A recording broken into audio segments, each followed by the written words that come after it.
میرا خطاب تو وہی لوگ ہوتے ہیں مخاطب ہمیشہ کہ بھائی جو حضور کی واقعی غیرت مند غلام ہیں بس. نہ میں ایسے نمازیوں کا قائل ہوں کہ امام مسلم کے پیچھے 36,000 نیت باندھیں اور جب سلام پھرے تو ایک بھی پیچھے نہ کھڑا ہو.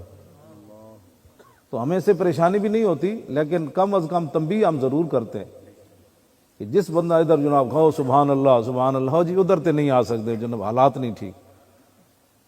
تو ایسے بندہ جو ہے اس کو ویسے بھی ایسے جناب کوئی بیٹھا ہے جناب دیکھ رہا ہے دوسرے کو بھئی یہ ہاتھ اٹھا رہا ہے، تو پھر سمجھا ہمیں کہ دین کیا ہے. تجھے ہم سٹیج دے دیتے، ہم ادھر بیٹھ جاتے. میں نے کل بھی پرسوں بھی یہ جتنے بھی تھے میں نے افسران ان کو کہا، میں نے کہا دو ہی باتیں ہیں، یا دین سمجھو یا ہمیں سمجھاؤ، تیسرا بات نہیں ہے. آپ میں آپ کے سامنے بیٹھ جاؤں مجھے سمجھاؤ دین کیا ہے، ورنہ سمجھو. تیسری صورت یہ ہے کہ جن ٹوٹوں سے آپ نے دین سیکھا ہے یا ٹوٹ ہمارے سامنے لاؤ. بس تین ہی باتیں. جن لوگوں نے تمہیں غلط دین سمجھایا ہے وہ ٹوٹ ہمارے سامنے لاؤ، ایک گھوڑ پواؤ دنیا تے ساڑا، ایک میچ کراؤ. جنہاں ٹوٹا نے دین دی غلط تشریح کی تھی، یہود و نصارہ دی جنٹ حکمرانہ دے تھلے لگ کے حالات اپنے مدرسے بچائے، اپنی خانقاواں بچائیاں اور اپنی مسجداں بچائیاں اور اپنے آپ دیا شخصیتاں بچائیاں، حضور دی عزت تے پیرا نہ دے سکے، وہ ٹوٹ ساڑے سامنے لیاؤ. تو یا پھر ساڑی گل سمجھو. نہیں جی ہم تو دین نہیں جانتے. میں نے کہا نہیں جانتے تو پھر ہم سے سمجھو، اس مسئلے کی حساسیت کو سمجھو. تو بہرحال ہمارا تو اتنا ہی کام ہے، منوانا تو ہمارا کام نہیں ہے. تو اس مسئلے کی حساسیت کو سمجھو، ناموس رسالت کے مسئلے کی حساسیت.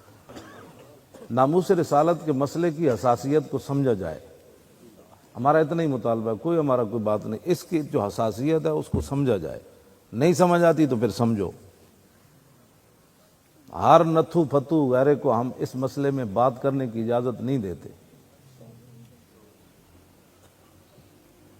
ایک افسر مجھے کہنے لگا، جن رٹی رٹائی جو ان کو جملے پڑھائے جاتے، وہ کہنے لگا دیکھیں نا جی ہمیں سائنس حاصل کرنی چاہیے. میں نے کہا رک جا، یہ تیرے رٹے رٹائے جملے ہیں. میں نے کہا بتا عبد القدیر کو ہم نے قومی مجرم بنایا. ایسے کانپنے لگا. میں نے کہا ایک ہی سائنسدان تھا، تم نے اسے معافی منگوائی ٹی وی پر کھڑے ہو کر، بھئی میں قومی مجرم ہوں، میں نے راز آؤٹ کیے ہیں، میں نے ایٹمی لوگوں کو میں نے کہا دنیا کے اندر مجرم تم نے بنایا عبد القدیر کو کہ ہم نے بنایا. پھر ایسے جواب ہی کوئی. میں نے کہا یہ رٹی رٹائے جملے میرے سامنے نہ بول، میں جانتا ہوں ساری باتیں، میرا منہ نہ کھلواؤ. ہاں بس ہم سے ایک ہی مطالبہ آپ سے کرتے ہیں کہ حضور کی ناموس کے مسئلے کو سمجھو. یہ نہیں سمجھ آتی تو پھر ہمارے پاس آؤ، ہمارے سامنے اس مسئلے میں کوئی بات نہ کرے. باقی جانیں عزتیں آبرویں ساری انہی کے لیے ہیں. پرچہ کاٹو ابھی جیل بھیجو، ہمارے حاضر ہیں. ہم نے کیا کرنا ہے؟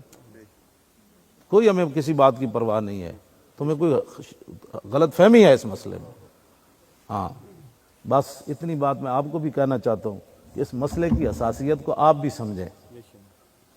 حضرت جی قبلہ پیر اعجاز احمد صحابہ حضور کے گھر کھانا کھا کر بیٹھ گئے. میرے آقا اندر گئے، دیکھا کھانا کھا کر یہ باتیں کر رہے ہیں. اب میرے آقا باہر نکل آئے، تھوڑی دیر انتظار فرمایا، پھر حضور اندر گئے، دیکھا تو صحابہ باتیں کر رہے ہیں. بس اتنی دیر لگی، اللہ نے قرآن کی آیت نازل کر دی.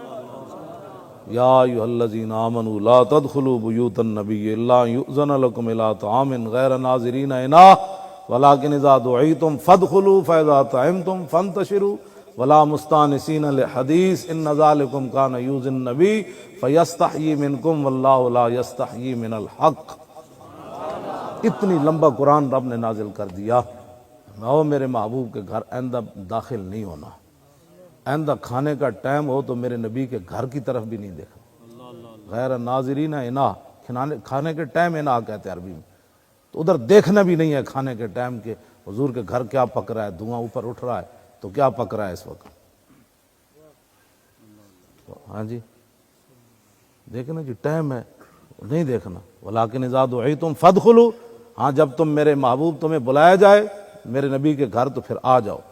فاذا طعمتم، جب میرے نبی کے گھر تم کھانا کھا چکو تو فانتشروا، فوراً نکل جاؤ. ولا مستانسین لحدیث، اب کسی کو یہاں بیٹھ کر باتیں کرنے کی اجازت نہیں ہے۔ میں اب بتائیں اتنی بات بھی ہو گئی، آپ کہتے ہیں جی تھوڑی سی برداشت بھی تو ہونی چاہیے۔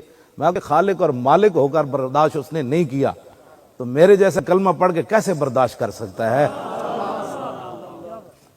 تو کیسے کون سے دین کی بات کرتا ہے وہ ہمیں بھی سمجھا۔ حضرت اگلا لفظ بہت ہی عجیب ہے، ان ذالکم کان یؤذی النبی، یہ تمہارا بیٹھنا میرے نبی کو دکھ دے گیا۔ بتائیں جی گستاخ رسول کی بتیاں جلنے سے نبی کو دکھ ہوا کہ نہ ہوا؟ اور جو ان بتیوں کی حمایت میں ہمارے علماء کو گرفتار کریں اور جناب روڈ بند کریں کہ یہاں گستاخوں کی بتیاں جلنی ہیں، تو صرف نبی کو اتنا، وہ صحابہ بیٹھے، صحابہ وہاں چغلیاں نہیں کر رہے تھے بیٹھ کر، حضور کی شانیں ہی بیان کر رہے ہوں گے نا، لیکن فرمایا نہ، میرے نبی کو جو دکھ ہو گیا، شانیں بھی بیان کرنی ہے تو اس صورت میں کرو میرے نبی خوش تو ہو۔ یہ ہے بات، اس مسئلے کو، حساسیت کو سمجھا جائے۔ اتنی بات ہے نا جی، آج لوگ ہمیں کہتے ہیں جی تھوڑا سا تحمل کرو جی، تھوڑی سی برداشت پیدا کرو۔ میں کہ وہ خالق اور مالک ہو کر صحابہ پوری امت گرد راہ کو بھی نہیں پہنچ سکتی، رب نے ان کی اس بات کو برداشت نہ کیا کہ میرے نبی کے دل میں گزر گئی کہ تم ابھی بیٹھے ہوئے نکلے نہیں۔